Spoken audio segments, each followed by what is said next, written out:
ఏ పాపా అబ్బా అబ్బా అబ్బా నేనమ్మ ఒక్క పిల్ల వాడతలేదు.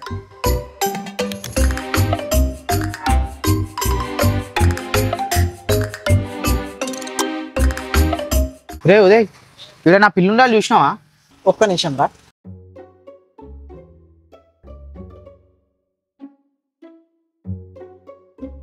అరే ఏం చేస్తున్నావురా? అరే మీ పిల్ల ఇంతసేపు నా పాకెట్లోనే ఉండేరా, వచ్చేదారు నేను పడిపోయినట్టుంది. అరే దిమాకుందారా నీకు? నా పిల్ల నీ పాకెట్లో ఎందుకుంటుందిరా? లేకపోతే నీ పిల్లకి నేను నా బాడీ గార్డ్ అనుకుంటున్నావా? నా బాధలో నేనుంటే చల్ తప్పే. రే నీకున్న ఈ నోటి దూల వల్లనేరా ఏ పిల్ల నీకు పడదు. మాకు తెలుసులే. నువ్వు నోటి దూల అంటే గుర్తొచ్చింది, మొన్న పెళ్లి చూపులకు వచ్చిన అమ్మాయి మళ్ళీ కనిపిస్తే ఈసారి పక్కా పటాయించేస్తా.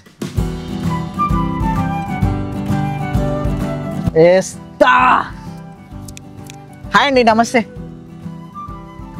హలో మేడం, మీరు ఎవరు అనుకుంటున్నారు? నేను మొన్న పెళ్లి మర్చిపోయి క్యాండిడేట్ అయితే కాదు, గుర్తున్నావు. ఎంత చెప్పు.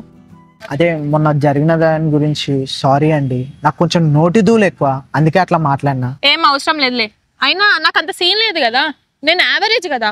అవును మీకు అంత సీన్ లేదు, అందుకే కదా మీరు నన్ను ఇష్టపడుతురు. అయ్య బాబు, నీకు నోటి దూల కాదు దురద, నోటి దురద. నన్ను వదిలే మహాప్రభు. Sorry sorry sorry sorry. అయినా నీకు నాకు సెట్ అవ్వదు. అదిగో ఆ నాటమ్మ వస్తుంది, దాన్ని సెట్ చేసుకోపో. నన్ను వదిలేసే, నీకు పుణ్యం ఉంటుంది. ఇగో నేను నిన్ను తప్ప ఏ అమ్మాయిని చూడను.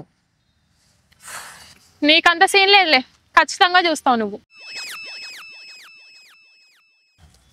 గిన్నె ఆడపిల్లి ఏడిపోయింది, ఇప్పటిదాకా ఇన్న ఉందని చెప్పింది.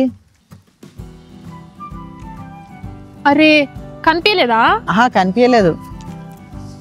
అబ్బా మళ్ళీ దొరికిపోయినా. కనిపించదు. ఎందుకు కనిపిస్తుంది? ఇంకోసారిగా నువ్వు నాకు కనిపిస్తే నిన్నెవరు కనపడకుండా చేస్తా.